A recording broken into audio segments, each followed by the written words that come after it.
Universitas Riau atau biasa dipanggil dengan UNRI merupakan salah satu perguruan tinggi negeri ternama di Indonesia yang berlokasi di Pekanbaru, Riau.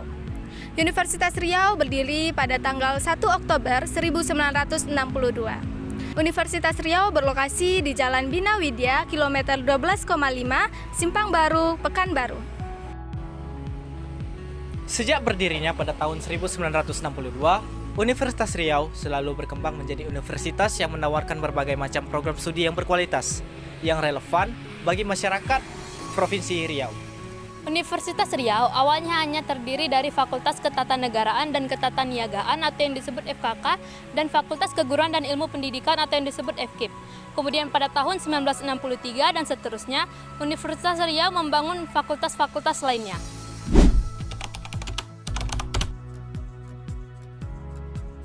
Pada tahun 2001, resmi keluar Surat Keputusan Pendidikan Nasional nomor 236/0/2000 tentang pendirian Fakultas Teknik di Universitas Riau pada tanggal 21 Desember 2000.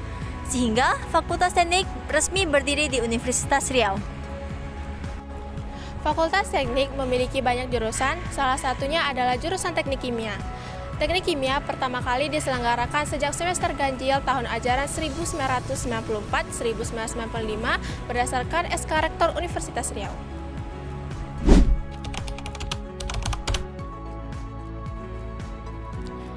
Teknik Kimia Universitas Riau terakreditasi dengan peringkat akreditasi B dengan nilai 318. Selanjutnya, pada tahun 2013, berdasarkan surat keputusan Badan Akreditasi Nasional Perguruan Tinggi, Teknik Kimia dinyatakan terakreditasi B dengan nilai 349. Akreditasi terakhir yaitu tahun 2018, Teknik Kimia memperoleh akreditasi A dengan surat keputusan Badan Akreditasi Nasional Perguruan Tinggi. Jurusan Teknik Kimia Universitas Riau memiliki 5 program studi. Yang pertama, D3 Teknik Kimia, yang kedua D3 Teknologi Paluan Kertas, yang ketiga S1 Teknik Kimia, yang keempat S1 Teknik Lingkungan, dan yang terakhir S2 Teknik Kimia.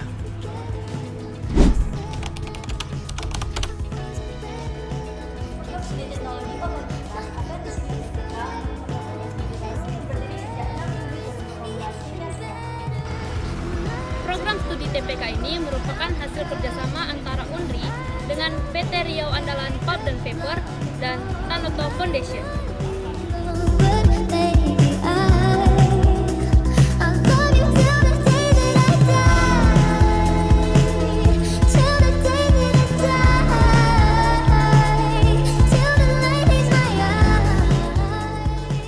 Assalamualaikum warahmatullahi wabarakatuh. Shalom, Om Swastiastu, Namo Buddhaya, Salam Kebajikan.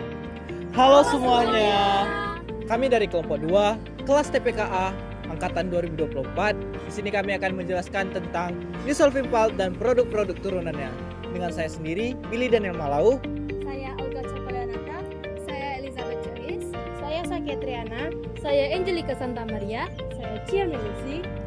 Saksikan video penjelasan kami ya. Halo semuanya, pada video kali ini kami akan menjelaskan mengenai dissolving pulp. Pasti dari kita semua belum familiar dengan istilah ini.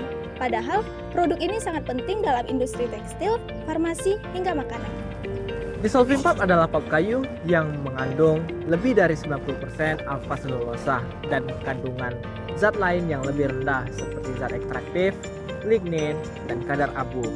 Yuk mari kita dengar turunan-turunan dari produk dissolving pulp. Yang pertama adalah rayon viskos. Viskos merupakan serat selulosa regenerasi yang berasal dari selulosa murni dari pulp kayu atau dissolving pulp. Nama viskos berasal dari larutan kental atau viscose yang terbentuk dari proses produksinya. Viskos memiliki tampilan seperti sutra. Viskos dibuat dengan merendam pulp selulosa di dalam NaOH, kemudian melalui proses santasi, yaitu dengan menambahkan CS2, akan membentuk natrium selulosa santat yang dilarutkan dalam soda kaustik membentuk cairan kental, yang kemudian dipintal, direnggangkan, dan dicuci sehingga membentuk serat viskos. Kenapa sih kita harus memilih rayon viskos? Karena rayon viskos mudah menyerap, nyaman, lembut, dan memiliki daya tarik yang tinggi. Namun, kelemahannya juga ada. Mudah kusut, mudah berbulu, dan masih menggunakan CS2 yang berdampak buruk pada lingkungan. Contoh produk dari rayon viskos seperti pampers bayi, kain kasa, bahan baku tekstil, baju olahraga, dan masih banyak lainnya. Yang kedua adalah lyocell, nama dagangnya TENS, yang merupakan kain semi-sintetis, umumnya digunakan sebagai pengganti sutra atau katun. Kain ini merupakan bentuk rayon yang lebih modern dan sebagian besar terdiri dari selulosa yang berasal dari kayu. Pulp yang dilarutkan menggunakan N-methyl morpholine N-oxide atau yang biasa disebut NMO ini biasanya dilarutkan menggunakan suhu 80-100 derajat Celcius tanpa derivatisasi kimia. Kenapa sih pakai larutan NMMO? Lyocell dibuat dengan larutan NMMO, yaitu pelarut organik yang ramah lingkungan. Kelebihan lainnya, dia sangat kuat dalam keadaan basah, antibakterial alami, lembut dan nyaman. Namun kekurangannya yaitu biaya produksi yang tinggi dan mudah kusut. Nah, yang ketiga adalah modal. Udah apa nih? Udah nikah. Bukan, modal di sini maksudnya serat semi-sintetis atau biasa disebut dengan HWM, high weight modulus, yang terbuat dari selulosa kayu dan diproses secara kimia dari bahan alami. Proses pembuatan modal mirip dengan viskos, hanya saja larutan ini langsung dipintal tanpa melakukan proses aging maupun ripening. Modal ini lebih ramah lingkungan karena menggunakan CS2 yang lebih sedikit dan menghasilkan serat yang lebih kuat serta efisiensi dalam produksinya. Serat ini dikenal karena kelembutannya, daya yang tinggi saat basah, ketahanan terhadap penyusutan. Hal ini menjadikannya ideal untuk pakaian yang nyaman dan tahan lama. Namun kelemahannya kurang elastis, lebih mahal dari rayon viskos, dan masih menggunakan karbon disulfid. Contoh produk dari modal yaitu baju tidur atau piyama, baju olahraga ringan, spray, hingga pakaian bayi.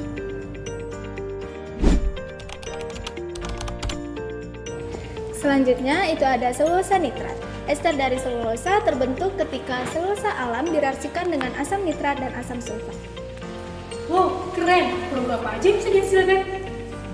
Nah, untuk produk yang dihasilkan itu dapat berupa furnace, labware, bahan peledak ringan itu seperti propelan, film topografi, seluloid yang seperti bola pingpong, kacamata, dan mainan klasik, serta dapat juga dibuat menjadi tinta print dan cetak. Tapi nih ya, ada tapinya, selulosa nitrat itu mudah terbakar, tidak tahan panas, dan dapat eksplosif, serta untuk pengolahannya itu tidak ramah lingkungan.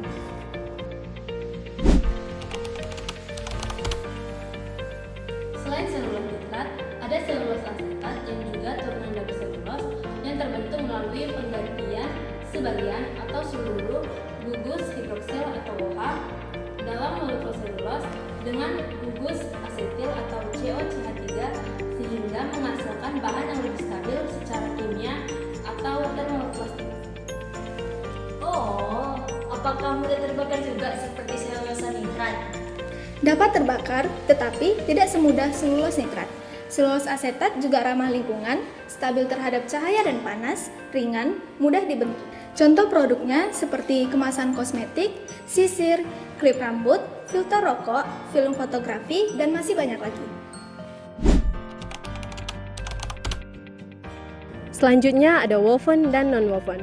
Woven adalah kain yang seratnya dipintal terlebih dahulu menjadi benang lalu ditenun sehingga membuatnya kuat dan tahan lama. Namun prosesnya lama dan mahal, kurang efektif untuk bentuk tertentu dan butuh potongan yang presisi. Contoh dari produk woven yaitu kemeja, seragam, celana jeans, spray, dan banyak lainnya. Sedangkan non-woven merupakan kain yang dibuat dari serat-serat yang direkatkan dengan panas, tekanan, atau bahan kimia tanpa dijahit atau ditenun.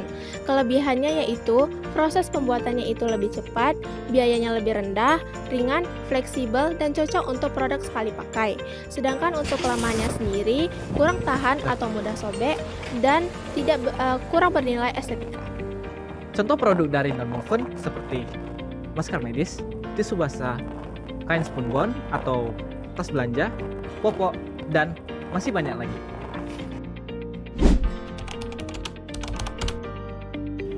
Yang terakhir ada CMC atau carbomethyl cellulose, yaitu turunan selulosa yang larut dalam air.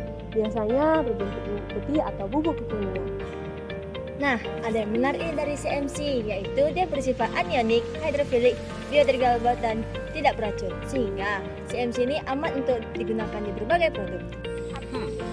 Berarti CMC ini tergolong ramah lingkungan juga ya? Iya, betul. Mau tahu nggak bahan baku dari CMC ini apa? Aku mau. Nah, bahan baku utamanya itu adalah pulp kayu dan serat kapas. Lalu ditambahkan dengan natrium hidroksida atau NaOH dan monoklorid asid atau sodium salt. Terus gimana sih proses pembuatannya? Nah, proses pembuatannya ada 3 tahap. Yang pertama adalah alkalinasi. Selulosa akan dicampur dengan NaOH membentuk selulosa alkali. Yang kedua adalah esterifikasi. Alkali selulosa akan direaksikan dengan asam monokloroasetat membentuk CMC, air, dan garam. Yang ketiga adalah pemurnian. Produk akan dinetralkan terlebih dahulu, kemudian dicuci, dikeringkan, dan ditumbuk menjadi bubuk halus. Wah, ternyata prosesnya cukup kompleks ya. Terus jenis-jenis CMC itu ada berapa? Secara umum terbagi menjadi 2, yaitu yang pertama berdasarkan derajat substitusi atau DS. DS rendah sekitar 0,4 sampai 0,7, larut sebagian, DS sedang sekitar 0,9, larut sebagian besar, DS tinggi lebih dari 1, larut sepenuhnya di dalam air. Yang kedua berdasarkan kemurnian. Pertama, grade teknis untuk keperluan industri, grade murni untuk keperluan makanan, kosmetik, dan farmasi. Nah, sekarang mari kita lihat aplikasinya. CMC ini sangat banyak berguna. Contohnya, pada industri makanan, CMC digunakan sebagai penstabil dan pengental pada saus maupun es krim. Di industri farmasi, CMC digunakan sebagai pengikat bahan dan penghancur tablet. Di industri kosmetik, CMC ini juga digunakan sebagai pengatur viskositas. Selanjutnya, CMC juga digunakan pada pengoboran minyak. Agar apa? Agar lumpur itu dapat mengental. Dan selanjutnya, pada deterjen, CMC digunakan sebagai pelapis kain agar kotoran tidak kembali menempel pada kain. Dan terakhir, pada industri kertas dan tekstil, CMC juga digunakan sebagai perekat dan sizing agent. Hebat juga ya, satu bahan bisa punya banyak fungsi.